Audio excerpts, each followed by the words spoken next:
Yesterday, my girlfriend and I went to Lake Hallwil for a nice day out, and of course I took my mask and fins and went for a little dive. While my girlfriend enjoyed a good book, I went to explore the underwater world of this lake.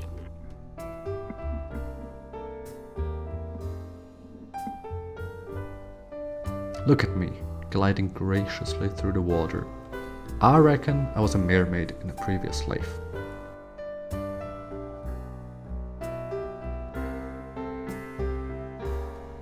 Visibility was quite good, considering this is a lake in the Swiss plateau. This part of Switzerland lies between the Alps to the south and the Jura Mountains to the north, and is the most densely populated area in Switzerland. Nevertheless, there are spots where I can get away from people and just enjoy nature, and that is exactly what we did. Lakes in this region, although warm, can get incredibly murky, with visibility barely more than maybe a meter. The mountain lakes, however, can be crystal clear, but they are usually very cold and a long way away from where we live. So Lake Hallwil, with its decent visibility, it was. I saw several pretty cool fish. To be fair, all fish are cool if you ask me. Dashing through the picture here are, I think, common roach or rotauge. While I do say that all fish are cool, there are fish that just don't tickle my fancy as much as others. The common roach is a fish that is very abundant around here and are easily caught. They have a lot of bones and are therefore rarely targeted by fishermen and women. However, in recent years there has been a new problem developing in European and also North American waters, the quagga mussel. Native to the Dnieper River in Ukraine, these mollusks are invasive here and are a growing problem with potentially catastrophic consequences for our local rivers and lakes, since they barely have any predators and replace local species, essentially turning these waters into a wasteland. And apparently, roach eat these fuckers. So, a big hooray for the common roach.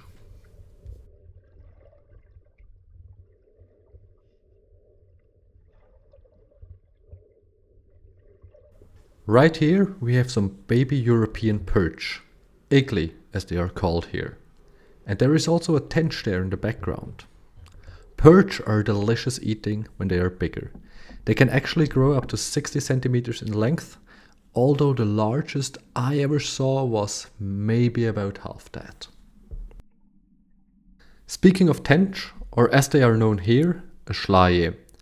Although it is in the same family as a carp, they are delicious and ferocious fighters once hooked. They love thick weeds where they find plenty of food and are somewhat safe from predators. From my experience, they bite precisely at the moment when your mate has just hooked a massive Welsh catfish and it is your job to reel in all the other rods so it doesn't get tangled and you really don't have time to be fighting anything else. This has actually happened more than once. This one let me come really close, which was pretty cool. I also saw a ferocious predator, this tiny little pike or hecht, trying to hide behind these weeds. He still has a long way to go until he can take on some of the fish around here, but pike can grow up to 1.5 meters. Look at it, blending in with the surroundings, but as he realized I had spotted him, he went off for better cover. Probably the most impressive fish I saw were these common bream.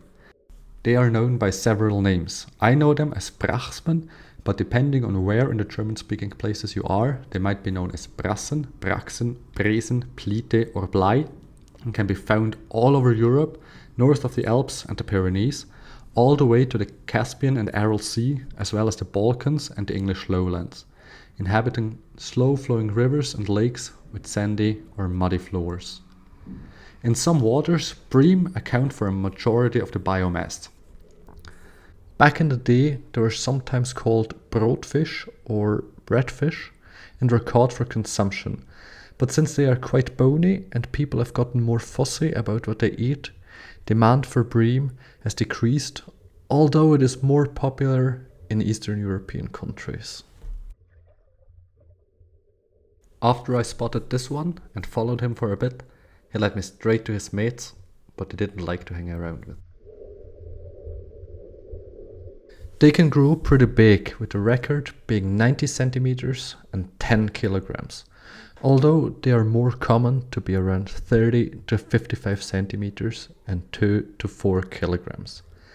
I reckon these here were about 40 centimeters long, so decent sized fish.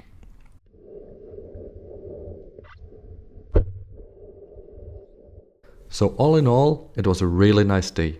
The place we chose was beautiful and the weather was perfect. I saw many cool fish and I couldn't be happier. Next time I should probably bring a spear gun, considering how close I got to some of those fish. I'm kidding, of course. Spearfishing is illegal in Switzerland. I wouldn't do that. But I will come back to this place and hopefully see that pike again once he's a bit bigger. Thank you so much for watching.